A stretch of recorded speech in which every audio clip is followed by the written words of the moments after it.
अस्सलाम नाज़रीन, उम्मीद है आप खैरियत से होंगे। आज हमारे साथ एक बड़े स्पेशल गेस्ट हैं। उनका काम हम दूर दूर से तो देखते थे और फिर वो हमारे दफ्तर के काफ़ी करीब भी निकला है। हमारी एक लंच पे मुलाकात हुई थी। वो लंच किसने कॉल किया था, क्यों कॉल किया था, वो तो हम एपिसोड में बात करेंगे। उस लंच का रिज़ल्ट क्या निकला था वहाँ और कौन शख्सियात थी। लेकिन हमने आज जिस गेस्ट को बुलाया है उसकी वजह ये है कि जो उनके जियोपॉलिटिकल और लोकल पॉलिटिक्स में तबसरे होते हैं वो फ्री ऑफ एनी प्रेजुडिस होते हैं। जो चीज़ उनको सही लगती है वो सही कहते हैं, जो चीज़ उनको गलत लगती है गलत कहते हैं, और वो चीज़ों को रिपोर्ट करते हैं जैसे वो हैं। यानी कि शुगर कोट करने की आदत नहीं है। तो उस तरह वो ज़ाहिर है हमें पसंद आने थे, क्योंकि हमें तो मरने का शौक़ है। हमें एक और बंदा भी मिल गया इसका शौक़ है। जहाद भाई, आपका पॉडकास्ट में आने का बहुत शुक्रिया। बहुत शुक्रिया सर आपका हमें इनवाइट करने का। नहीं, आपका बहुत शुक्रिया है आने का। उसकी वजह ये है कि आप क्या कहते हैं, इस मीडिया न्यू मीडिया की फील्ड में हमसे पुराने हैं, लेकिन बड़े कम लोग ऐसे मिलते हैं जो उनके दिमाग में होता है बोल देते हैं। बिल्कुल ठीक है, गालम गलोच किए बगैर। क्योंकि कुछ लोग हैं जो गालियाँ दे के बोलते हैं, लेकिन एक महज़ब तरीके से। अभी जो पाकिस्तान की एक सिचुएशन बनी हुई है जहाँ पे इंटरनेशनली हमें आप समझे पजीराई मिल रही है, इसका कोई कंक्लूसिव रिज़ल्ट निकलेगा इन वीज़ा वी ईरान अमेरिका जंग के, या फिर ये चीज़ें वापस दलदल में ही जाएंगी? आपका क्या ख्याल है? सर, आपके सामने सिचुएशन तो इस वक्त बड़ी कॉम्प्लिकेट हुई है और एक तरफ हमें डील की बातें नज़र आ रही हैं, एक तरफ हमें नज़र आ रहा है कि जी कई जगहों पर ये भी तबसरे हो रहे हैं कि ये सब एक स्मोक स्क्रीन है और ये कोई ड्रामा हो रहा है कोई बड़े लेवल पे। तो डिफरेंट किस्म की ओपिनियंस आ रही हैं और अभी इस्लामाबाद में भी आप देख रहे हैं कि तैयारियां चल रही हैं। एक सेकंड राउंड ऑफ डिस्कशन हो रहा है। डोनाल्ड ट्रंप साहब ने भी कह दिया कि हम इस्लामाबाद आ रहे हैं। तो अगर आप इसको अगर थोड़ा सा देखें तो आपको अंदाज़ा लगाना पड़ता है कि चीज़ें किस तरफ जाएंगी। मतलब ये इतनी सिंपल नहीं है कि डील होगी या नहीं होगी। ये इतना ब्लैक एंड वाइट नहीं जैसा प्रेजेंट किया जा रहा है। बिल्कुल, यानी कि ना जश्न मनाया जाए ना सोग मनाया जाए, वॉच किया जाए। हाँ, देखा जाए इसको कि क्या हो रहा है। लेकिन अगर आप उनके लॉन्ग टर्म स्ट्रेटेजिक ऑब्जेक्टिव्स देखें, उन पे नज़र डालना बहुत ज़रूरी है कि यूएस के और इज़राइल के इनके लॉन्ग टर्म स्ट्रेटेजिक ऑब्जेक्टिव्स क्या हैं। तभी आपको एक बड़ी पिक्चर नज़र आती है, क्योंकि लोगों का तो अभी फोकस है डेली डेवलपमेंट्स पे, करंट अफेयर, करंट क्या चल रहा है। लेकिन इसके पीछे जो बड़ी एक चीज़ चल रही है उसको भी जहन में रखना बहुत ज़रूरी है कि लॉन्ग टर्म में क्या है इनका प्लान है। आसान अल्फाजों में लोगों को समझाना होगा जी, इजराइल का और अमेरिका का स्ट्रेटेजिक इंटरेस्ट लॉन्ग टर्म क्या है खित्ते में? Sir, long term interest America की अगर बात करें, अमेरिका के जो स्ट्रेटेजिक थिंकर्स हैं उनका तो ये है कि उन्होंने चाइना को कंटेन करना है। ठीक है, लेकिन उनकी राह में जो सबसे बड़ी रुकावट आ गई है वो मेरे हिसाब से वो डोनाल्ड ट्रंप है खुद ही। जी, वो खुद डोनाल्ड ट्रंप है। यूएस की जो डीप स्टेट है और इस्टेब्लिशमेंट है, उनकी राह में सबसे बड़ी रुकावट है ट्रंप और मागा। क्योंकि मागा का ये है कि अब हमने सारी जंगों से ख़त्म करना है, वापस आना है, और अगर फोकस करना भी है तो थोड़ा बहुत अपने रीजन में करो, साउथ अमेरिका, और अब बाकी दुनिया को छोड़ दो। ये यूरोप, आपने देखा है कि ट्रंप ने क्या किया, किस तरह धोखा दिया। इन्हें नेटो को गालियां देने के अलावा गालियां दे दी, ग्रीनलैंड पे चढ़ाई कर दी, यूक्रेन को धोखा दे, मतलब वो तो यही कह रहे हैं ना कि हमें धोखा दिया है ट्रंप अमेरिका ने। और वेस्टर्न लाइंस, बाइडेन ने यूक्रेन को जंग में डाला, ट्रंप ने कहा अस्सलाम वालेकुम, यार चल लेने। और दूसरा, मिडिल ईस्ट में ट्रंप का हमेशा से यही नैरेटिव था कि हमने तो किसी जंग में पड़ना ही नहीं है। ट्रंप का तो ये नैरेटिव था कि हमने डील्स करनी है, अरबों के साथ पैसा कमाना है मिलके, जो कतर में उसने की भी, कतर में, सऊदीया में, यूएई में उसने की भी। लेकिन अब आप देखें, अब ट्रंप साहब को घसीट दिया गया जंग में। तो अब असल जो बैटल है ना, आप देखें ये यूएस में भी एक बैटल चल रही है दो ग्रुप्स के दरमियान। ठीक, एक तो एक ट्रंप मतलब मागा वाला ग्रुप है। ज़रूरी नहीं कि मागा, ट्रंप भी अब मागा का पार्ट रह गया है, क्योंकि मागा एक इतनी एक मजबूत ऑर्गेनाइजेशन है ना, उसकी जो उनकी आइडियोलॉजी है वो बड़ी तगड़ी है।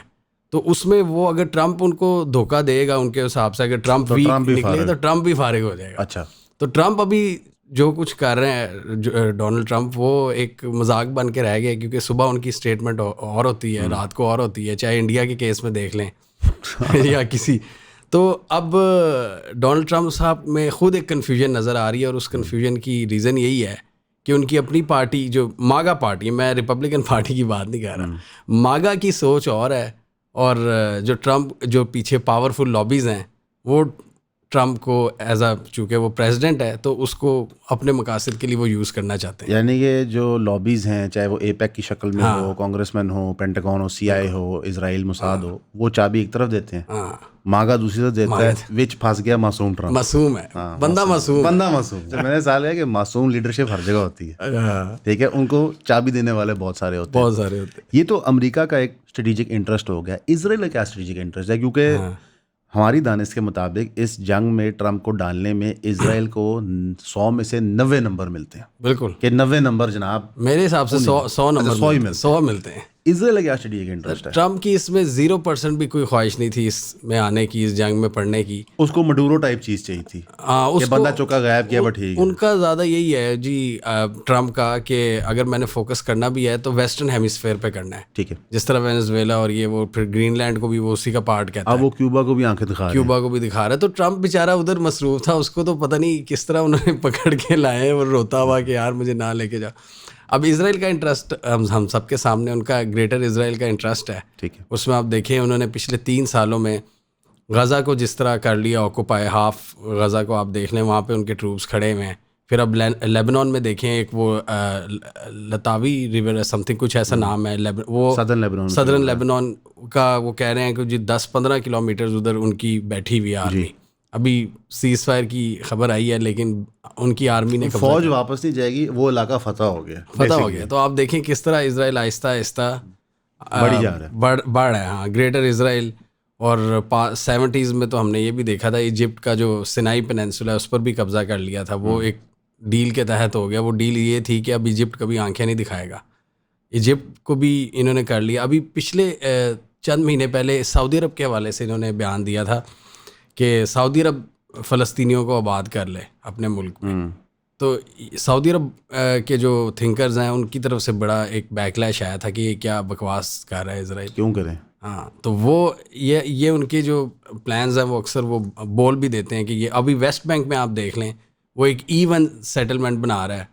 वो उससे क्या होगा कि जो फ़लस्तीनियों का कनेक्शन ही टूट जाएगा, वो आपस में जो उनकी आबादियाँ हैं बहुत पुरानी फ़लस्तीनियों की, उसका कनेक्शन ही तोड़ा है। वो ईवन सेटलमेंट बीच में बना के, ठीक है, वो जो अलकुद्स का जो मेन एरिया उसके साथ उसको अलहदा ही कर देगा, वो अलहदा कर देगा कि वो आपस में मिल ही नहीं सकेंगे, ताकि उनकी जो स्ट्रगल है वो अंडरमाइन हो जाए।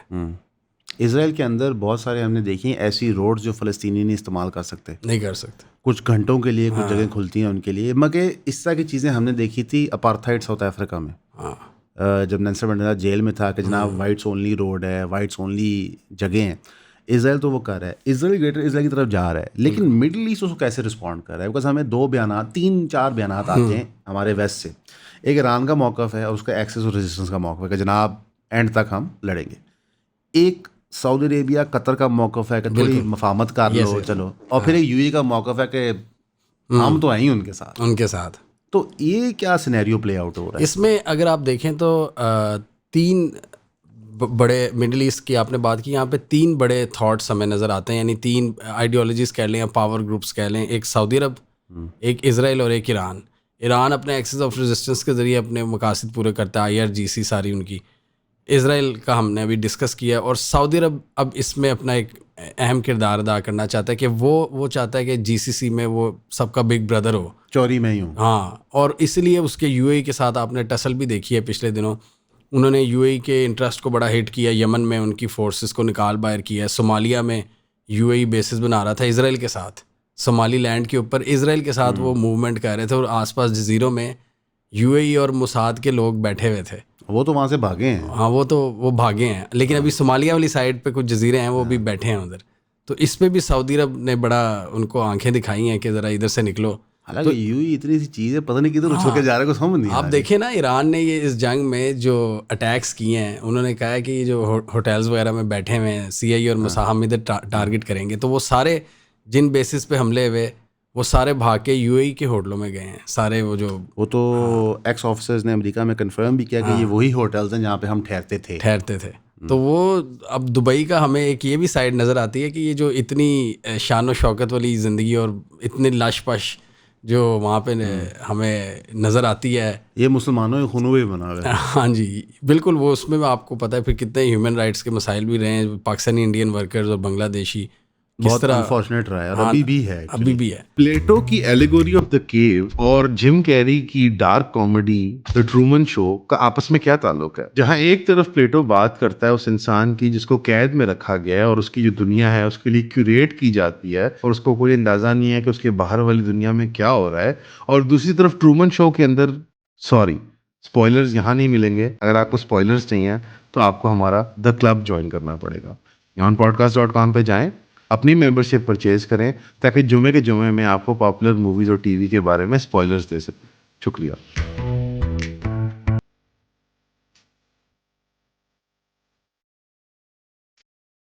लेकिन एक तरफ हमें ये ब्लैकमेल किया जाता है कि वहाँ 17 लाख पाकिस्तानी काम करते, लिहाजा यूएई को कुछ ना कहो। कुछ ना कहो। तो आप ये देखें ना कि किस तरह मतलब जो यहाँ की इंफ्रास्ट्रक्चर है, ये जो खड़ा हुआ है यूएई का, उसके पीछे ये पूरी कहानी है इनकी, एक गठजोड़ है इसराइल के साथ और इसराइल की इनकी पार्टनरशिप है। और फिर आप देखें जिस तरह डेटा सेंटर्स पर हमले किए हैं कुछ, और एकल अमेज़ॉन वगैरह के डेटा सेंटर्स पर, वो वहाँ से डेटा कुछ एनालाइज कर, तो यूएई ने बहुत ज़्यादा अकोमोडेट किया है इसराइल, हाँ, मुसाद को, कि और यहाँ से बैठ के वो ईरान के ख़िलाफ़ करे।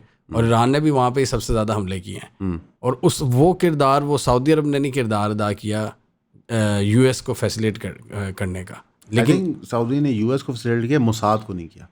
हाँ, यूएस को किया ने हर किसी यूएई ने, हाँ, ये आपने बड़ा अच्छा किया कि मुसाद को किया यूएई। वो सऊदी अरब ने अमेरिका के साथ तो उनका पुराना जॉइंट डिफेंस एग्रीमेंट, हाँ, जॉइंट। और इसी तरह कतर भी अब वो फंसा है। कतर ने भी अमेरिकन को किया हुआ था, मुसाद से उनकी नहीं बनती कतर की, ये इसराइल के साथ नहीं बनती। इसराइल कहता है कि वो तो हामी हैं पॉलिटिकल इस्लाम के, वो तो बेसिकली हमास के सपोर्टर ही हुए हैं। हाँ, असल में हमास का सपोर्टर कभी कतर होता है, कभी ईरान होता है, फैसला नहीं हो पा रहा, या कभी तुर्की होता है, या कभी तुर्की होता है। हमारा नाम नहीं लेते, हमारा बस वो कहते हैं कि जी पाकिस्तान ज़्यादा ना बोले। एक्चुअली इस सारे के अंदर ना एकदम से हम देखते हैं कि पिछले 1 साल में पाकिस्तान का करैक्टर दोबारा उभर के आता है।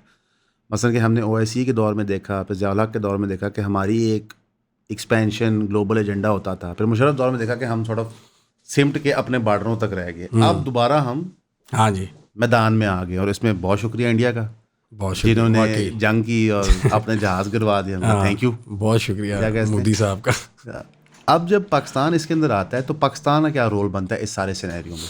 पाकिस्तान का आप देखें, पाकिस्तान का एक तो इसलिए रोल बनता है कि हमारी लोकेशन ऐसी है कि हम चाइना को भी कनेक्ट करते हैं, हम अफ़गानिस्तान को, ईरान को, ये 3 ऐसी पावर्स हैं। और जो लोग इस हुकूमत के सपोर्टर्स बहुत कह रहे हैं कि जी फ़र्स्ट टाइम हुआ है, फ़र्स्ट टाइम तो खैर नहीं हुआ, हम 2016 से दुनिया को कवर कर रहे हैं। 2021 में मैं कवर कर रहा था इमरान खान की जब हुकूमत थी, शायद बहुत कम लोगों को याद होगा। एग्जैक्ट यही सिचुएशन चल रही थी, पूरी दुनिया, यूरोप इमरान खान को फ़ोन कर रही थी और एक सेफ पैसेज बना हुआ था काबुल और इस्लामाबाद का कि जी हमारे बंदों को निकलवाओ। तो हमारी लोकेशन ही ऐसी है कि जी इस्लामाबाद में उनके वो बंदे फंसे हुए थे, यूरोपियंस के और अमेरिकन के। हमने निकालने थे। अब भी चूँकि हम हमसाए हैं तो ट्रम्प को हम ही नज़र आए हैं कि यार बताओ। अब देखें 71 में जब अमेरिका ने ताल्लुकात सही करने थे चाइना से, तो तब भी हमें ही बुलाया था क्योंकि हमारा बॉर्डर था और हम उन चंद ममालिक में से थे जिनके चाइना के साथ ताल्लुकात ठीक थे। तो ये पाकिस्तान का जो किरदार है, ये तो 71 हो चाहे 88 में ये सोवियत वॉर के बाद वाला अकॉर्ड्स हों, फिर 93 में तालिबान के साथ अकॉर्ड्स हों, वो सॉरी मुजाहिदीन के साथ हों, फिर ये 2020-21 का अफगान पीस प्रोसेस हो, या फिर ये हो, ये कि नई बात नहीं है। यानी पाकिस्तान बचपन से साल से किरदार अदा कर रहा है, बचपन से कर रहा है, क्योंकि थैंक्स टू कॉलोनियल एम्पायर हमारी लोकेशन बड़ी अच्छी जगह पे। आई थिंक जब वो नक्शा बना रहे थे ना ब्रिटिश एम्पायर, तो जो पाकिस्तान को चुना था, उन्होंने कहा था कि ऐसा नक्शा बनाओ कि दुनिया के सारे डीलर यहीं पे रहें, यहाँ पे रहे, दुनिया के सौदे कराने बैठ के। आप किस किस्म के डीलर्स की बात करें? एक ना हम अक्सर लतीफ़ा करते होते हैं कि पूरा पाकिस्तान ना बेसिकली दलाल है, हर कोई किसी ना किसी फॉर्म में दलाली करता है, रिटेल का काम। ये आप जयशंकर वाली बात क्यों कर रहे हैं? ये बात सच है। कोई मैन्युफैक्चरिंग हब नहीं, हम कुछ नहीं करते, सब रिटेल का काम करते हैं, सब कुछ बेच रहे हैं। और हमारी इतनी महारत हो गई कि अल्हम्दुलिल्लाह हम दुनिया को भी कुछ भी बेच देते हैं। मतलब मुझे ज़िया-उल-हक साहब के इंटरव्यू याद आते हैं जब वो बैठे गोरों को मुंह पे कह रहे हैं हम न्यूक्लियर वेपन तो नहीं बनाएंगे, चक्कर ही कोई नहीं, क्या हो रहा है। बिल्कुल। फिर नवाज शरीफ साहब बटन क्लिक करते हैं, इमोशन हो जाता है। ये क्वालिटी है और इस क्वालिटी को हम अभी तक ओन नहीं करते थे, हम इससे भागते थे। ये जो आपने बड़ी अच्छी बात की है कि हमें एक एमनीजिया ऑफ सॉर्ट्स है, हम कहते हैं ये पहली दफ़ा हो रही है चीज़। हाँ ये हर कोई कहता है। मैं उस टाइम मुझे याद है कि पीटीआई के इन्फ्लुएंसर कहते थे पहली दफ़ा हो रहा है। और मैं कहता हाँ उस टाइम पीटीआई वाले कहते थे यार ऐसी तो कामयाबी, ऐसी तो मीडिएशन हमने कराई नहीं कभी। अब ये वाले कह रहे हैं तो ऐसी मीडिएशन, हर दफ़ा हम टॉप मीडिएटर होते हैं। अच्छा, जब भी पाकिस्तान मीडिएशन कराता है तो आप यकीन करें एज एवरेज पाकिस्तानी हम खुश होते हैं, बिल्कुल, क्योंकि यार अच्छी बात है दुनिया में अमन कायम करने के लिए या किसी को सेफ पैसेज देने के लिए, किसी की जान बचाने के लिए ज़रूर करना चाहिए आपको। लेकिन ये चीज़ अभी तक हमारे लोकल इकोनॉमी में ट्रांसलेट होते देखी नहीं है। बहुत प्यारी बात की आपने। ना हमने ये खान साहब के दौर में देखी, ना ही हम अभी देख पा रहे। कोई फ्यूचर में है कि हमारी लोकल इकोनॉमी इस ग्लोबल सालिस होने की वजह से कोई बेहतर हो? बिल्कुल, यही सही बात की आपने।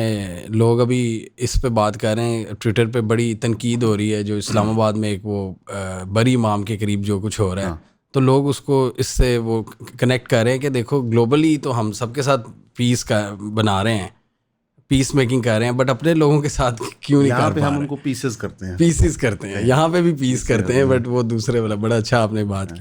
तो ये पाकिस्तानी सरकार के साथ एक मसला रहा है कि अपने लोगों के साथ कनेक्शन नहीं बना पा रही, क्योंकि मुझे मतलब आप देखें डिफरेंट हुकूमतों को यहाँ पे लेजिटिमेसी के ही मसाइल रहते हैं कि जी हमें बस लोगों में वाह वाह हो जाए थोड़ी देर के लिए कि ट्रम्प तारीफ़ कर दे तो हमारे 1 साल पक्का हो गया।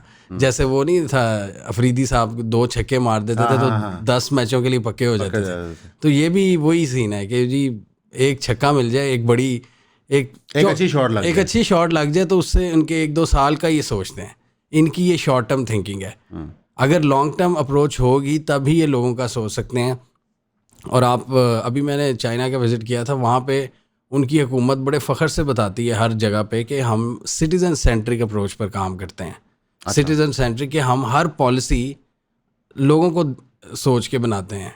और वो टर्म बड़ी उन्होंने अच्छी निकाली हुई है। वो वैसे तो टर्म ये बड़ी आम है, लेकिन ये बार बार वो यूज़ करते हैं, यानी कि वो रीइंफोर्स करते हैं सिटीजन सेंट्रिक। वो दिखाते हैं अपने सेंटर्स कि हमने कैसे वो आवाम की सहूलत के लिए सेंटर बनाए हुए हैं। कोई मसला हो वो आपको उसी सेंटर में विद इन आप कह लें कि 1-2 घंटे में हल हो जाता है आपका। कोई डॉक्यूमेंटेशन नहीं, 1 विंडो ऑपरेशन। ये एक एग्जाम्पल है कि वो कहते हैं कि हम जो भी पॉलिसी बना रहे हैं, चाहे फॉरेन पॉलिसी हो या डोमेस्टिक, वो आवाम को सामने रख के बना रहे हैं। तो पाकिस्तानी सरकार अभी उस स्टेज पे नहीं आई, पता नहीं आएगी भी कि नहीं, लेकिन पता ये जियोपॉलिटिक्स और ये सारी हमारी ज्योग्राफी की वजह से ये सिर्फ वही बात है आपकी वाली कि वो उसमें ही पड़े रहते हैं, मीडिएशन में पड़े रहते हैं कि जी मामला सही करवा लिए। आई थिंक हम एक जो सर्वाइवल इंस्टिंक्ट होता है ना नेशन का कि बस अगले साल तक पहुंचो, उससे बाहर ही नहीं आ रहे। हमें ये एक फियर है कि पता नहीं क्या हो जाएगा। हालांकि मेरे वालिद अपने बचपन से सुन रहे हैं मुल्क डिफ़ॉल्ट कर रहा है। उनकी शादी होगी, उनके बच्चे हो गए, उनके बच्चों की शादी होगी, उनके बच्चों के बच्चे हो गए हैं, आज ही उनसे मुल्क डिफ़ॉल्ट कर रहा है। एक दफ़ा कर ही देते हैं। ये होता क्या है पता तो चले ना कि मुल्क डिफ़ॉल्ट होने में होता क्या है। क्योंकि महंगाई तो रुक नहीं रही, ठीक है, ब्लैक मनी मार्केट कंट्रोल नहीं हो रही, डॉलर पे हम क्रैकडाउन करते हैं, 6 महीने क्रैकडाउन करते हैं, दोबारा वो सर पे चढ़ जाता है। बिजली के कारखाने अपनी मनमर्जियाँ कर रहे हैं तो हमें फील्ड मार्शल को भेजना पड़ता है कि आप जाके बात करें। तो वो डराते धमकाते हैं तो वो मान जाते हैं, फिर बाद में सब चंगा है। सिमिलरली इंडिया के अंदर भी हम ये सिमिलर प्रॉब्लम्स देखते हैं। उनकी भी एक टॉप हैवी अप्रोच है कि 5-6 बड़े कारोबारी बनाओ, उनको दुनिया में तशहीर कर कहो कि हम तरक्की याफ्ता मुल्क हैं। बिल्कुल। मसलन मैं कुछ स्टैट्स पढ़ा था इंडिया में महंगाई के, इंडिया में बेरोजगारी के, हंगर इंडेक्स, यार वो बड़े खौफनाक है। और $1 ट्रिलियन की इकॉनमी है, बहुत बड़ी इकॉनमी है यार, कोई मजाक नहीं है। बिल्कुल। तो क्या अब हमारा मुस्तकबिल या दुनिया की मईशत का मुस्तकबिल यही है कि चंद फ्री कैन हैं जिनके पास पैसा होगा, बाकी सब कुत्ते बिल्ले ही रहेंगे? ऐसे लग तो यही रहा है कि अब जो इन्होंने किया है, जो आपका सारा कैपिटलिज्म का जो सिस्टम है, वो यही चंद लोगों को दे रहा है, बख्श रहा है, और बाकी जो पॉपुलेशन है उसका ख्याल पहले तो होता था लोगों को, जो आपके ट्रेडिशनल पॉलिटिशियंस को थोड़ा बहुत आप सुनते हैं हम अपने वालदैन से कि 70s में बड़े डिसेंट पॉलिटिशियंस होते थे जो लोगों के जनाजों में भी जाते थे, जो लोगों से कनेक्ट कर पाते थे। लेकिन अब वो ये अप्रोच है कि जी बस गाड़ियाँ ले लें ज़्यादा से ज़्यादा, वो अवाम की तरफ उनकी रही नहीं है अप्रोच कि अवाम को हमने बेहतर करना है। उसके लिए अगर कोई आती भी है कोई ऐसी सिंसियर लीडरशिप, तो वो मुश्किलात का ही शिकार होती है। अगर पूरी दुनिया में आप देख लें, वो जो लोगों से कनेक्ट करने वाली लीडरशिप है उसका विजन उनसे हमेशा टकराता है, जो जिनके बड़े deep states होते हैं, जो जिनके डीप vested स्टेट interests जिनके होते हैं। वेस्टेड इंटरेस्ट के अब अपने एजेंडाज उनके कुछ और होते हैं। जैल भी आप ना बहुत सारे जियो पॉलिटिक्स भी कवर करते हो, तो मेरा एक सवाल है जो अवाम का भी होता है, और मैं तो अक्सर अवाम को यही बात करता हूँ, पाकिस्तान के अलावा भी मुल्कों के अंदर डीप स्टेट होता है। जी, अब यूएस में तो हमें क्लियरली नज़र आती है कि अब एक तरफ, जैसे मैंने पहले बात की कि एक तरफ ट्रंप इंतज़ामिया है और दूसरी तरफ डीप स्टेट है, तो यूएस में तो हमें नज़र आता है। इंडिया में शायद उतनी नहीं है, क्योंकि इंडिया में अक्सर हम क्या सुनते हैं कि जो आरएसएस है वो वहाँ की डीप स्टेट है, और वो करंटली और बड़े अरसे से भी कि वो करंटली तो बीजेपी की हुकूमत है ना, तो उसके पीछे जो थिंकिंग है वो आरएसएस की चल रही है। और इसी तरह मेरे जो यूरोप वगैरह है, वर्ल्ड वॉर 2 के बाद वहाँ पे बड़ा ख़ात्मा हुआ है ये डीप स्टेट्स का किसी हद तक यूरोप में। बट अगर अमेरिका में देखें तो वहाँ पर अभी वो हमें नज़र आता है उनका स्टाइल, जो लॉबीज़ हैं वो किस तरह काम करती हैं, लॉबीज़ हैं, उनके इंटरेस्ट हैं, फिर मिलिट्री वो जो उनका है मिलिट्री इंडस्ट्रियल कॉम्प्लेक्स, फिर उनकी इंटेलिजेंस एजेंसीज़ हैं।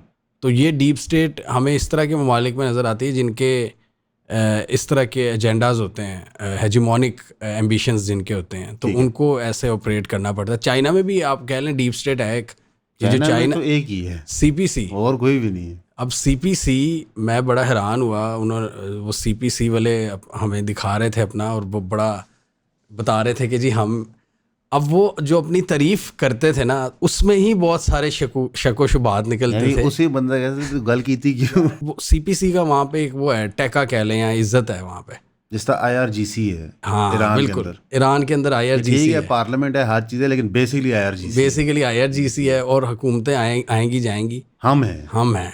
लेकिन चाइना में तो हुकूमत भी ज़्यादा सीपीसी, वो कहते हैं कि 6-7 पार्टीज़ हैं वहाँ पे, वो, लेकिन असल तो वो वन पार्टी सिस्टम, हमारे यहाँ भी बड़ी पार्टी है। बहुत पार्टी है। नहीं, लेकिन CPC का मैंने जितना पढ़ा है, तो उनके जो एंट्री प्रोसेसेस हैं और उनके जो प्रमोशन प्रोसेसेस हैं, वो लिटरली लगता है कि आपको पढ़ा चला कर देंगे, इम्तिहान दे चला कर देंगे। वो बहुत ब्यूरोक्रेटिक है नेचर, वो बहुत ब्यूरोक्रेटिक है, ये आपने बिल्कुल सही बात वो की बिल्कुल लाइक ऐसे नहीं है कि जिस तरह मैं 10 करोड़ देते फंड से तो मैं पार्टी शामिल हो गया। सर वो हाईली क्वालिफाइड लोग होते हैं, उनके जो मेंबर्स होते हैं सीपीसी के, और वो उनका बस यही एजेंडा होता है कि हमने सारा दिन काम करना है, मुल्क और पार्टी को हमने खिदमत करनी है। वो बहुत ही फोकस्ड होते हैं, वो बड़े सीरियस उनकी अप्रोच होती है, और वो बताते हैं कि हमारी एंट्री में 2-3 साल लगे, उसमें डिफरेंट टेस्ट दे के हम एंटर होते हैं, कोई मुंह उठा के नहीं एंटर। CSS की तैयारी ही होगी। हाँ, समझने जैसे यहाँ पे हमारी 2-3 अटेम्प्ट हैं, मैं फिर अफसर बनाऊँ, तो वहाँ पे ये है कि वो तब जाके वो बनते हैं। अच्छा, चाइना की ग्रोथ की वजह से ना एक मुख्तलिफ मॉडल सामने आ गया। हाँ, चाइना ने sort of one party dictatorial system को प्रॉपर बना लिया। हाँ, यार ऐसे चलेगा निज़ाम, ये चीज़ों की चेक्स एंड बैलेंस है। लाइक मिडल ईस्ट नहीं कर पाया, यूरोप के किंग्स नहीं कर पाए, साउथ ईस्ट एशिया में नहीं कर पाया, चाइना ने अपना डिक्टेटोरियल स्टाइल बना लिया प्रोडक्ट, और फनली इनफ उन्होंने अवाम को भी जोड़ लिया। लाइक ये जो बात है कि हर कोई CPC का मेंबर बनना चाहता है, कभी रशिया में ये सच नहीं है। ये नहीं है, रशिया में पुतिन ही हर चीज़ है, नहीं पसंद आउट। CPC का मॉडल थोड़ा डिफरेंट है। इनफैक्ट इसकी वजह से बहुत सारे लोग पाकिस्तान में बात करते हैं कि नहीं यार हमें चाइना मॉडल फॉलो करना चाहिए। तो क्या ये जो हमने देखी थी इमरान खान साहब वाली एक्सपेरिमेंट, और अब हम PDM 1 और 2 देख रहे हैं, ये चाइना मॉडल की तरफ हम जा रहे हैं? नहीं, मेरा नहीं ख्याल हमारी सोसाइटी चाइना वाले मॉडल के साथ कंपैटिबल है, क्योंकि वहाँ पे भी आप देखें, वहाँ पे सबसे पहले उन्होंने उनकी लोकल बॉडीज़ काफ़ी तगड़ी हैं, यानी कि लोकली जो उनके हैं ना गवर्निंग स्ट्रक्चर्स बड़े मजबूत हैं चाइना के अंदर। ठीक है, तो पहले तो हमें बेसिक यूसिया एम्पावर्ड है। जी, वो बहुत ज़्यादा एम्पावर्ड हैं, और उसमें वो फिर CPC वाले कहते हैं हम मदद करते हैं हर यूनियन की, हम यानी एज अ वॉलंटियर मदद करते हैं ताकि मुल्क बेहतर हो हमारा। उनका ये विजन है कि गवर्नमेंट को भी हम सपोर्ट करेंगे, जो लोकल गवर्नमेंट है या जिस लेवल की भी हुकूमत है, लोकल है, प्रोविंशियल है या सेंट्रल है, हम CPC के मेंबर्स जाएंगे और हम जो हमारी मुमकिन मदद हो सकेगी हम करेंगे। तो ये उनकी। पाकिस्तान में अब जैसे वो हम एक मीटिंग में भी थे, वहाँ पे एक सूबों की बात हो रही थी, तो आप देखें वहाँ पे मेरे जहन में इस सवाल ही पैदा हो रहा था, लेकिन वो कवर हो गया था बहुत से लोगों ने, तो कि पहले आप बेसिक्स तो सही करें ना, यानी कि जब आपकी बेसिक ही नहीं सही होगी मुल्क की, ये वही बात है जैसे अभी हम चाइना का जिक्र कर रहे हैं कि जैसे कोई लोकल बॉडीज़ या कोई गवर्निंग स्ट्रक्चर तो हो ना पाकिस्तान के पास। आप सूबे 100 बना लें या 3 बना लें, यही तरह से आप हर डिस्ट्रिक्ट को सूबा बना लें। हाँ बात तो वही बहुत खड़ी अच्छा है। लेकिन अगर आपका जो पूरे मुल्क का जो अप्रोच जो सिस्टम है वो ही नहीं बदलेगा तो वो तो करप्शन तो ऐसी ही चलती रहेगी। अच्छा, मतलब उस मीटिंग के अंदर ना मैंने क्या कंक्लूड किया था, लोग की रोटी खाना है इन्हें।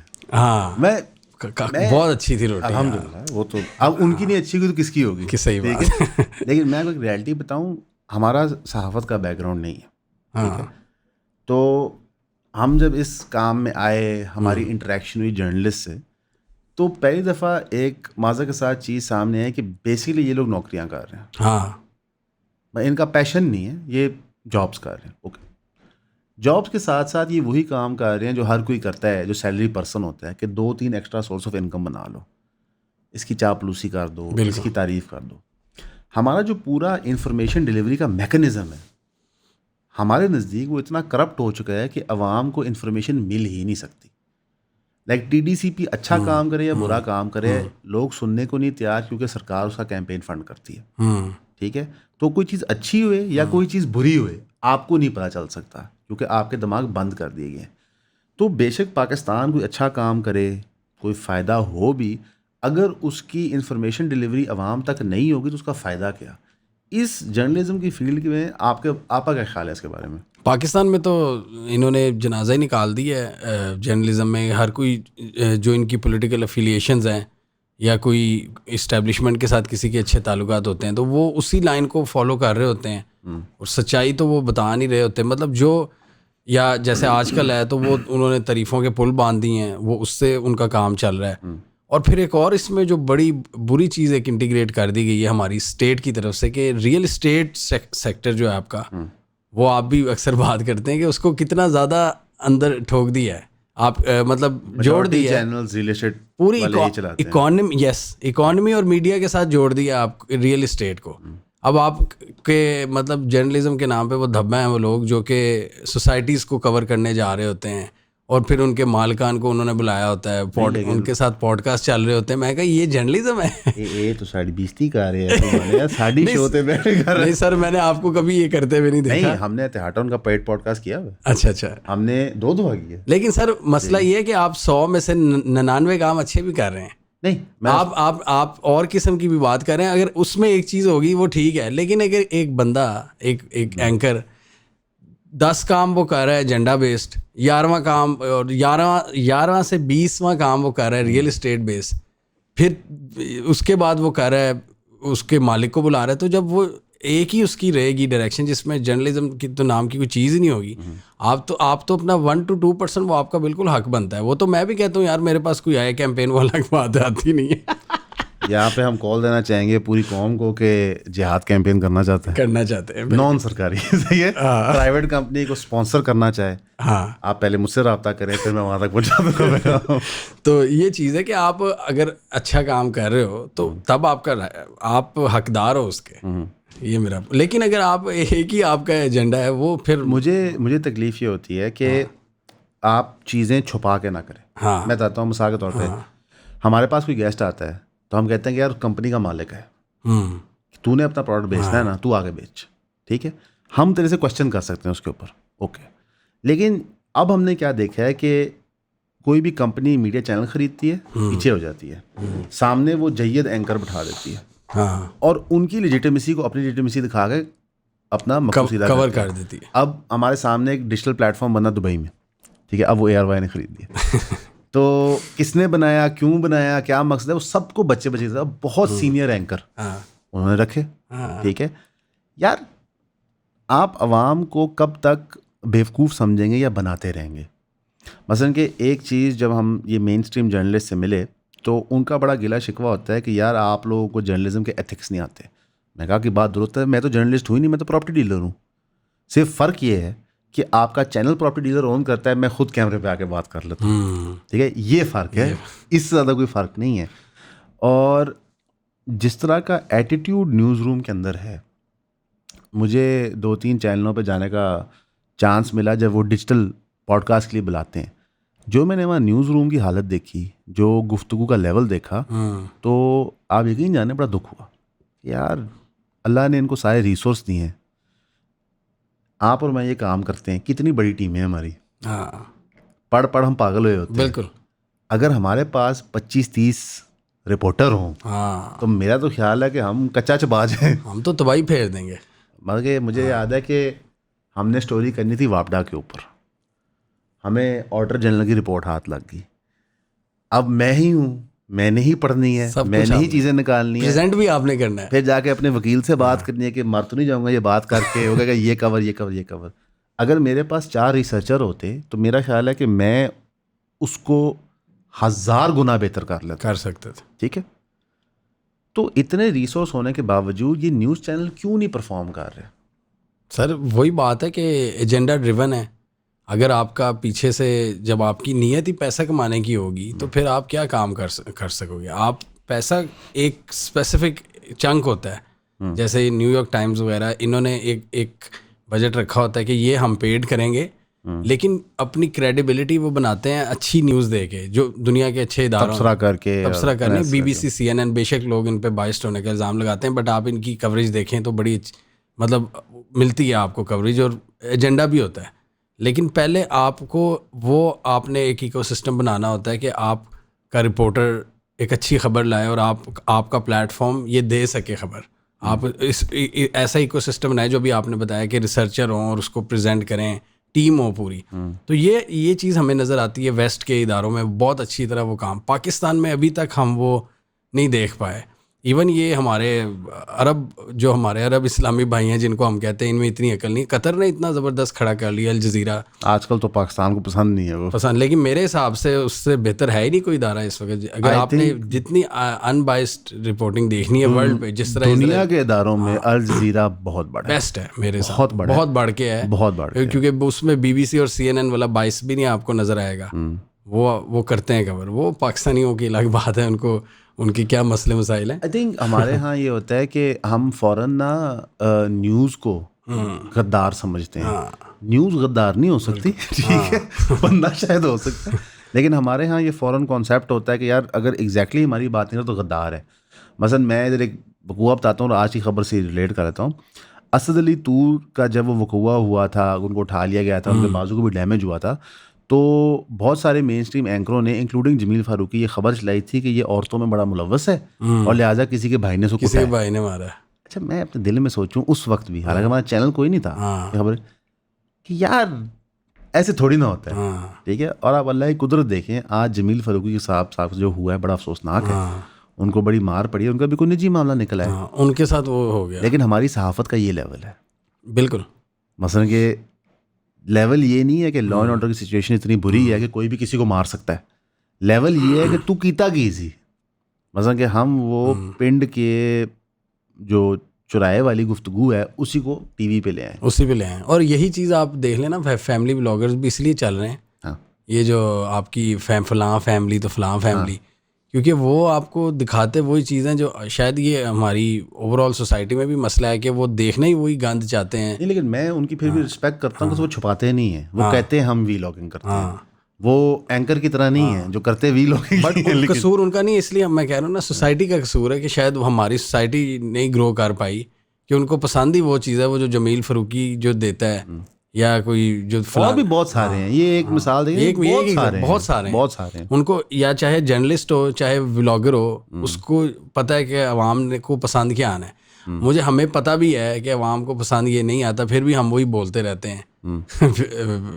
हम पता नहीं क्यों हम वो लगे हुए। मुझे इसलिए लगता है कि हर दौर में जितनी भी तारीख मैंने पढ़ी है तो ज़रूरी नहीं कि लोग क्रिटिकल इश्यूज़ को आइडेंटिफाई कर पाएँ, और इसका ये मतलब नहीं है कि हम अपना काम करना छोड़ दें। हमें अपना करना है, 100 बंदा सुने 200 बंदा सुने, मैटर नहीं करता। मैटर ये करता है कि हम अपना एफर्ट उसमें जारी रखें। मैंने ये देखा है कि इस मॉडर्न दौर में सन 2026 में हर चीज़ उलट हो गई है। आप बदी दिखाएंगे तो पजीराई भी मिलेगी, पैसा भी मिलेगा, तारीफ भी होगी। आप अच्छाई बयान करेंगे तो गालियाँ भी पड़ेंगी, पैसा भी नहीं मिलेगा, और आते जाते लोग आपकी जान को वनरेबल करेंगे। और मुझे सबसे ज़्यादा अफसोस की बात ये होती है कि जो हमारा तालीमी निज़ाम है वो हमें फेल कर गया बेसिकली। मतलब मैं जो माशरे के प्रॉब्लम्स देखता हूँ या मुझे फील लगा ये हैं, इसका बुनियाद हमारा तालीमी निज़ाम है। और रियासत के किसी भी एजेंडा पॉइंट या इंटरेस्ट में नहीं होता। उसकी मैं एक मिसाल देके आप वजाहत करना चाहूँगा।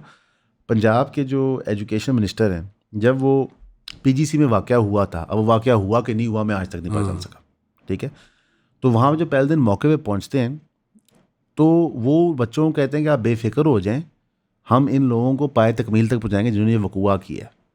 उनका एटीट्यूड टूवर्ड्स दैट प्रॉब्लम एक पिंड के चौधरी का था as oppose to an education minister, ठीक। और फिर वो पूरा एक चीज़ बनी, उसमें इंक्वायरी हुई नहीं हुई वल्लाही। लेकिन हमारे यहाँ तालीम इम्पॉर्टेंट नहीं है। अब तालीम हमारे यहाँ माँ बाप के लिए भी इम्पॉर्टेंट नहीं है, क्योंकि अब उनको नज़र आ गया कि हमारे बच्चे टिकटॉक पे बैठे पैसे कमा सकते हैं। तो आपके ख्याल से पाकिस्तान का तालीमी फ्यूचर अच्छा लग रहा है, बुरा लग रहा है? फ़िलहाल तो जो सिचुएशन और बिहेवियर्स हैं लोगों के, उससे तो बुरा ही लग रहा है, क्योंकि लोग शॉर्ट टर्म बेनिफिट्स को ज़्यादा फोकस कर रहे हैं कि जी ये वही, जैसे आपकी बात है, टिकटॉक पे बैठ जाएगा तो पैसा कमा लेगा। लेकिन मेरे हिसाब से ये चीज़ें एक वो हैं, आप क्या कह सकते हैं, एक ट्रेंड है ये, इसको ख़त्म होना है। और अगर आप लॉन्ग टर्म स्टेबिलिटी की बात करें तो वो तो आपकी एजुकेशन में ही है, अच्छी क्वालिटी एजुकेशन में। तो उस पर आपको फोकस छोड़ना नहीं चाहिए, क्योंकि जिस तरह का आगे एआई का दौर आ रहा है, जो सारा कुछ उसमें भी आप एक गोलगपाड़ा या अनपढ़ इंसान वो तो नहीं उसको केटर कर सकता ना। अब एआई के मॉडल्स भी ऐसे बन रहे हैं कि आपको अगर मैनेज करना उनको आता है, सही तरह से यूज़ करना आता है, तब भी आप उसका मैक्सिमाइज कर सकते हो उसके फ़ायदे को। अच्छा जाद भाई, एआई के बारे में आपका क्या ख्याल है? आप एआई को कैसे देखते हो? सर एआई का जो फ़िलहाल जो अभी मॉडल चल रहा है, ट्रेंड जो जिसमें वीडियोस हम जनरेट कर जाते हैं, ये तो मुझे थोड़ा शॉर्ट टर्म लगता है। लेकिन डेफिनेटली लॉन्ग टर्म इसका ये है कि जितनी एप्लीकेशंस आ रही हैं रिसर्च में, डिज़ाइन में, प्रोग्रामिंग में, तो ये डेफिनेटली ये चेंज करेगी आपकी सारी पूरी जॉब मार्केट चेंज हो जाएगी, चेंज होगी। क्योंकि अभी हम ये ट्रेंड देख रहे हैं कि लोग इसको फ़ायदा उठा रहे हैं इससे, और बहुत सी जॉब्स का ख़ात्मा भी हो रहा है। और ये तो हर दौर में ही हुआ है कि जब भी ऑटोमेशन होती है। अभी मैं कल इत्तेफाक से 1985 की कोई लाहौर की डॉक्यूमेंट्री देख रहा था अंदरून की। वो कह रहे थे कि यार पहले हम ये काम असी हाथा नाल करते सी, मशकों का, हाँ वो कुछ वो कूले जो होते हैं वो, अच्छा, कूलों का काम। तो वो अब वो कह रहे हैं कि जी अब वो मैकेनिकल हो गया, मशीन आ गई। वो उस दौर में उनके लिए वो थी ऑटोमेशन। फिर वो आप देखें अब फिर वो मैकेनिकल से काम इलेक्ट्रिकल हुआ, इलेक्ट्रिकल से अब मज़ीद वो चला गया है, एआई लेवल पे चला। तो हर दौर में ये चीज़ तो होती है, ऑटोमेशन तो होती है, मशीन लर्निंग अपने आप को इम्प्रूव करती है। अभी अपेरेंटली अमेरिका ने जो अपनी पूरी जंग का डिज़ाइन था वो एआई से बनवाया है। हाँ कि कहाँ अटैक करना है, क्यों अटैक करना है, कब कैसे करना है। अच्छा एआई के हवाले से ना आप देखें कि अभी आपने जो अभी जिक्र किया है कि एआई से प्लान बनवाया यूएस मिलिट्री ने। अभी एआई जो लोगों के लिए अवेलेबल है वो नहीं है जो इनके जो बनाने वाले हैं एआई के, और जो हुकूमतों के साथ जिनके कनेक्शंस हैं, वो एक अलग एक अलमिया जो इंसानियत के लिए जन्म ले रहा है कि हमें एआई के इस ट्रेंड की तरफ लगा दी है कि जी आप वीडियोस में एंजॉय करो, आप अपना काम थोड़ा सा जल्दी कर लो, डिज़ाइन बनवा लो, लोगों के लिए ये। लेकिन उसके पीछे आप देखें तो एक बड़ा डेटा इकट्ठा हो रहा है लोगों का, वो हुकूमतों के पास जा रहा है, और ये जो टेक जाइंट्स हैं सारे, ये सारे गवर्नमेंट्स के साथ मिलकर काम कर रहे हैं। तो वो भी पॉपुलेशन को कंट्रोल करने का एक प्लान हमें नज़र आता है, क्योंकि जो एआई मॉडल लोगों के पास अवेलेबल हैं उससे कई गुना एडवांस उनके पास हुकूमतों के पास अवेलेबल हैं, जो डायरेक्टली कनेक्टेड हैं इन टेक जाइंट्स के साथ, इनके सर्वर्स को जो आपका डेटा उठा रहे हैं। तो आप खुद अंदाज़ा लगाएं कि उनके पास किस लेवल का डेटा होगा और वो एआई क्या होगी।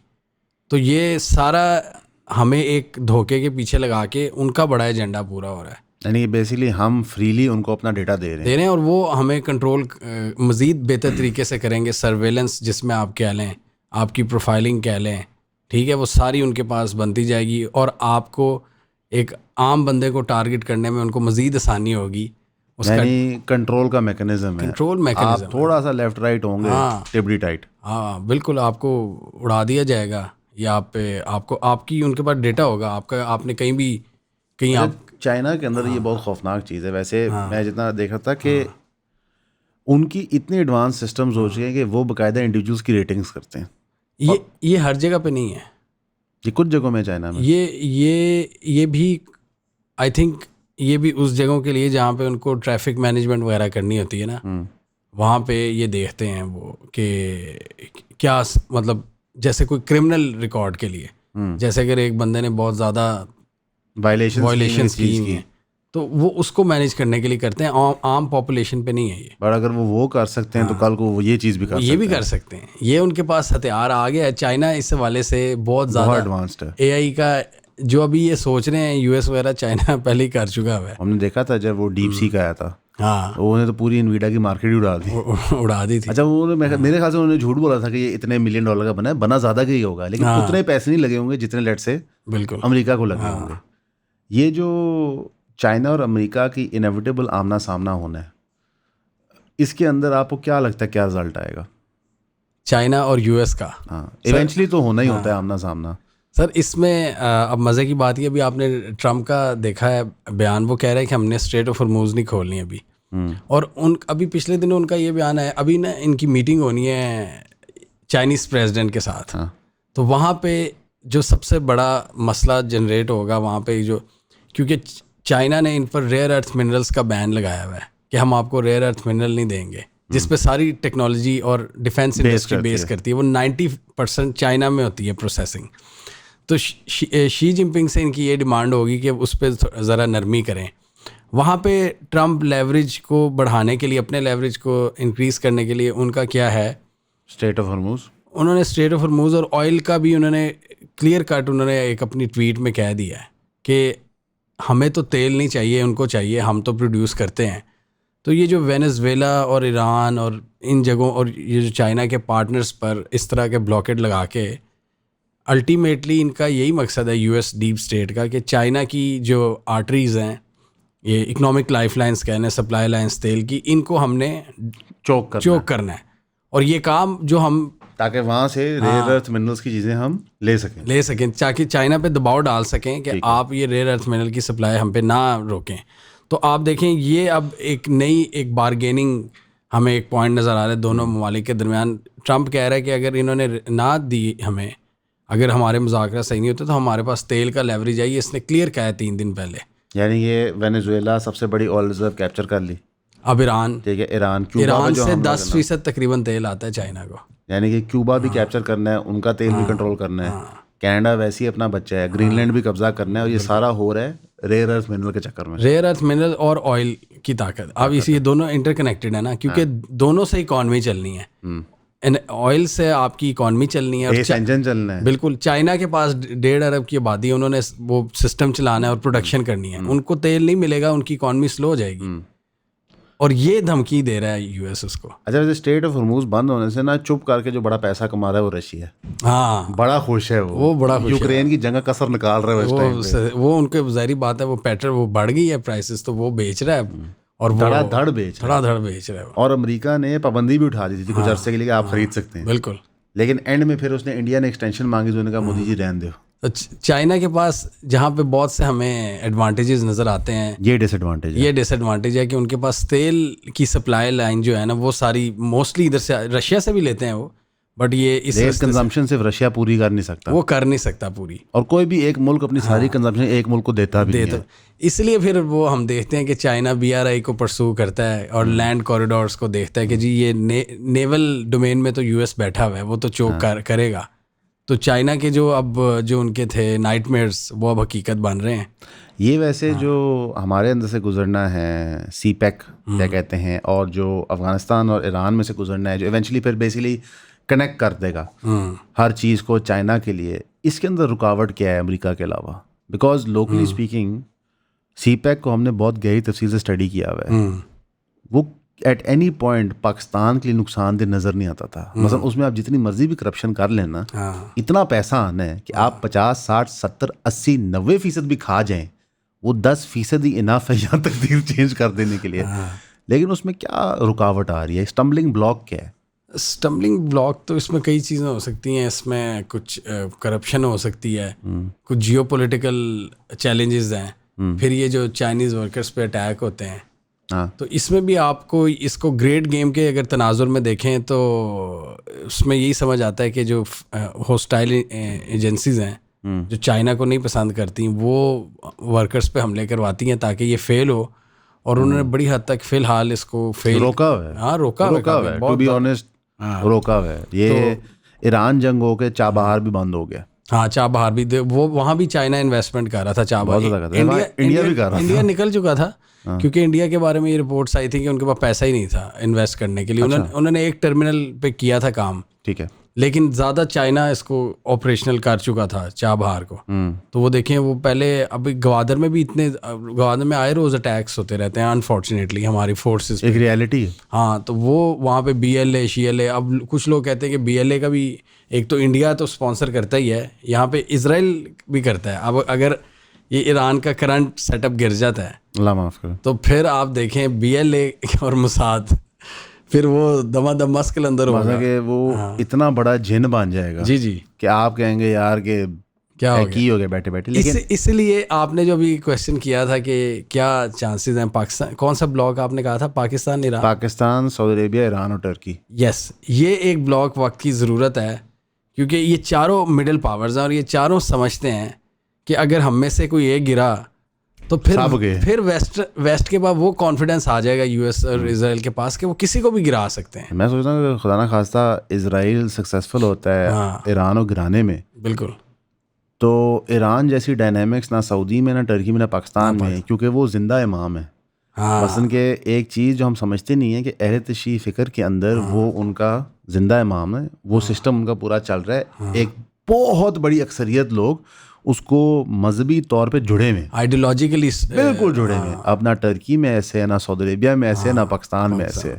तो अगर ये मोरा गिरता है तो सऊदी अरेबिया में कूक कराना तो कोई इतना इशू नहीं है, कोई इशू नहीं है, वो तो बादशाह है। पाकिस्तान में तो खैर कुछ भी हो सकता है। हाँ, पाकिस्तान में तो लोग ये कहते हैं ना कि हमारी वैसे ही बड़ी पक्की आ रही है, फिलहाल तो कोई ख़तरा नहीं है। लेकिन अगर कोई होती है अनबन तो अगर ईरान लगते दो ही हैं। हाँ 2 मिनट लगेंगे। ईरान का प्रेसिडेंट अगर सेट हो जाता है, प्रेसिडेंट अगर वहाँ पे, तो फिर ये तुर्की पाकिस्तान के लिए खतरे की घंटी। तो तुर्की में कू अटेम्प्ट हो चुका है, वो तो क्या कहते हैं मिलिट्री ने इंटरनली उसको कंट्रोल कर लिया, तो वो कू हुआ नहीं। लेकिन पाकिस्तान के केस में मैं पाकिस्तान के अवाम को बताना चाहता हूँ कि ये जो आपको तासुर है ना, क्या कहते हैं कि पाकिस्तान सेफ है, ये कंप्लीट नॉनसेंस है। हाँ, हमारे ही प्रेसिडेंट जहाज में शहीद हुए थे और उनसे पावरफुल उस वक्त रीजन में कोई नहीं था। लिटरली वो अमेरिका की ईमा पे जंग लड़ रहे थे जी। इससे ज़्यादा क्लोज आप हो नहीं सकते। अमेरिका की भी और इजराइल की भी ईमा पे रशिया के खिलाफ जंग लड़। तो द पॉइंट इज के अमेरिका या ग्लोबल पावर कभी भी आपकी दोस्त नहीं होती, हमसाया दोस्त हो सकता है, क्योंकि उसने आपके साथ रहना होता है। Do you see any situation जहाँ पे over the next 10, 15, 20 years India और पाकिस्तान की कोई नॉर्मलाइजेशन हो? नॉर्मलाइजेशन ये तो अब थोड़ी सी बेहतर हो जाए। अब एक चांस हमें नज़र आया था 2000 इमरान खान की हुकूमत जब आई थी, जो करतारपुर वाला इनिशिएटिव था, उससे ऐसे लग रहा था कि कुछ हो जाएगा, बेहतरी हो जाएगी। लेकिन वो मोदी सरकार को ना उस टाइम चैन था, ना सिंदूर के वक्त चैन था। उन्होंने उस टाइम भी पंगा किया तो वो उनको क्या जलालत उठानी पड़ी, अभिनंदन वाली, और अब देख लें वो 6-0 वाली। तो ये आई थिंक जब तक मोदी सरकार है तब तक जो चांसेस कम है, क्योंकि उनकी तो पॉलिटिक्स ही वही है सारी डोमेन। इसलिए इंडिया के अंदर जो बहुत से थिंकर्स हैं वो ये बात करते हैं कि पाकिस्तान का जो करंट ये जो राइज़ हुआ है जियोपॉलिटिकल, वो मोदी के फेलियर की वजह से हुआ है कि मोदी ने कभी ग्लोबल पॉलिटिक्स पे फोकस ही नहीं किया, उसने डोमेस्टिक पे किया है। हाँ। उसका विजन ही नहीं है, वो एक छोटे सोच वाला बंदा है। तो जब तक एक बड़ी अप्रोच वाली नई लीडरशिप आती, वो उनको पता है कि पाकिस्तान को हम नहीं आइसोलेट कर सकते या इग्नोर नहीं कर सकते या एलियनेट नहीं कर सकते। तो इंडिया में जब तक ऐसी कोई सेंसिबल लीडरशिप, और आएगी ज़रूर, और जब वो आएगी लीडरशिप तो सब कुछ बेहतर होगा और हमारे चैनल भी अनबैन होंगे।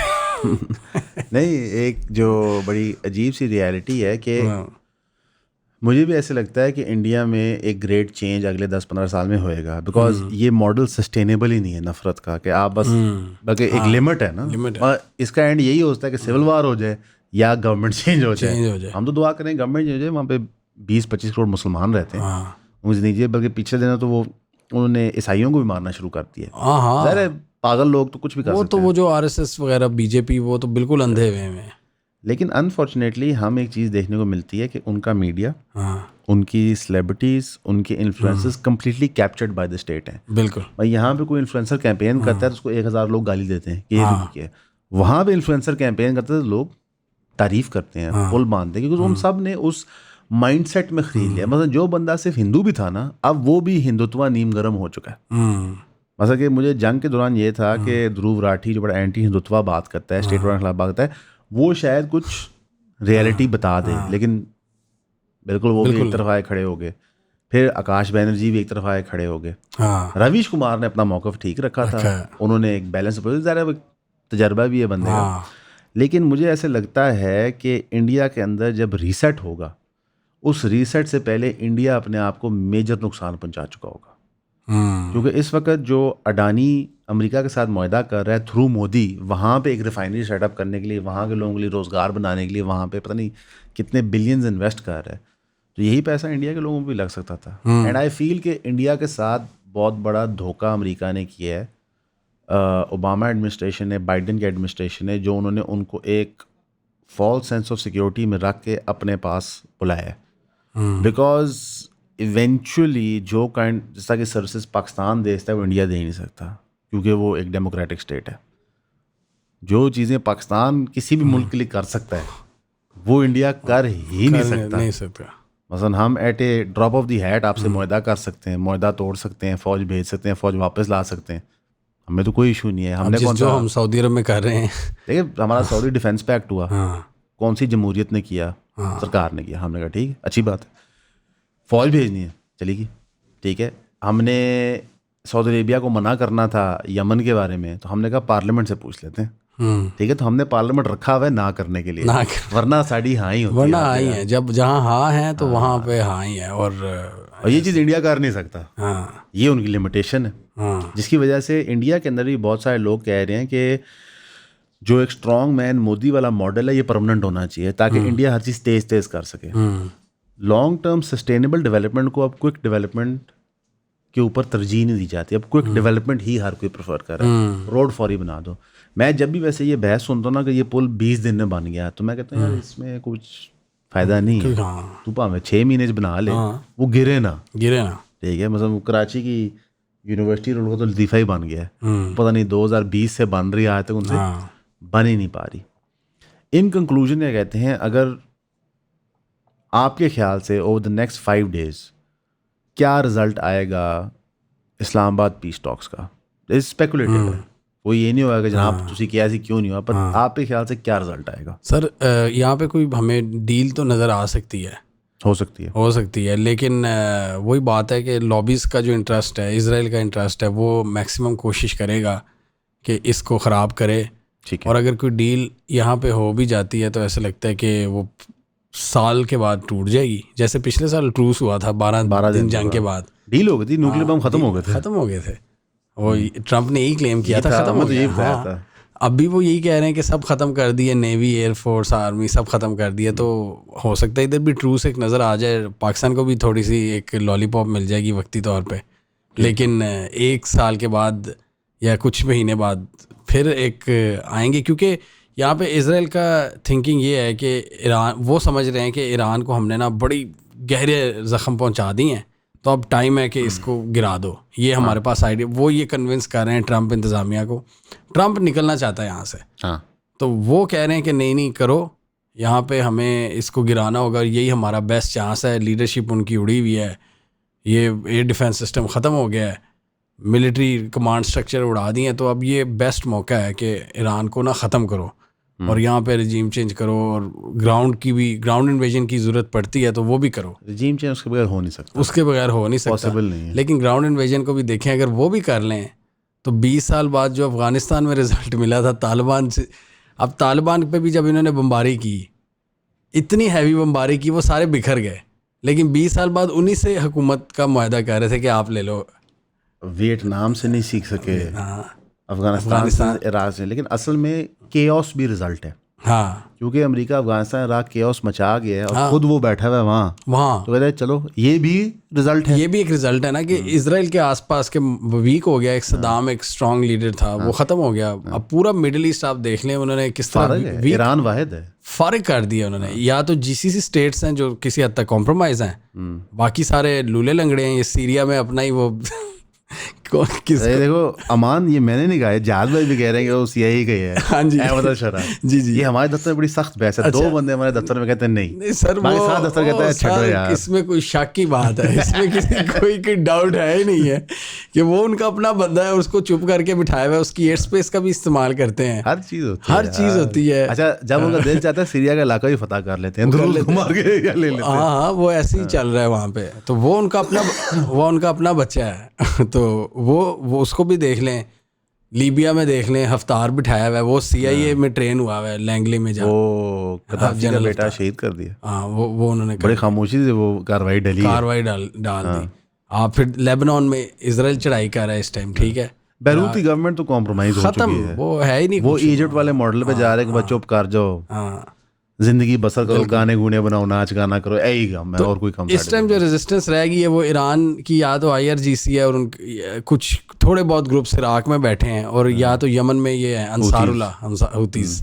इसके अलावा तो आप देखें इसराइल बड़ा सक्सेसफुल हो रहा है, लेकिन ईरान को गिराना आसान नहीं होगा, ये तो क्लियर बात है। मैं आपसे एग्री करता हूँ कि ईरान इराक से भी बहुत डिफरेंट है, जियोग्राफिकली और फिलोसॉफिकली भी बहुत डिफरेंट और डेप्थ बहुत ज़्यादा है। IRGC है, और वहाँ पे जो उनका अभी भी एक रिपोर्ट आई है US इंटेलिजेंस की कि उनकी मिसाइल कैपेबिलिटी अभी तक इंटैक्ट है। हाँ। ये CIA की इंटेलिजेंस की रिपोर्ट है कि at the time of cease fire Iran ने ऑफिशियली अनाउंस किया कि 15,000 बैलिस्टिक मिसाइल पड़ी हैं, हाँ, जो अभी हमने यूज़ नहीं की। और मेरा भी ये भी मानना है बाय द वे, जो ईरान की फुल कैपेसिटी है ना, ईरान ने अभी तक वो डिप्लॉय नहीं की, वो वॉर को स्लोली एस्केलेट कर रहा था।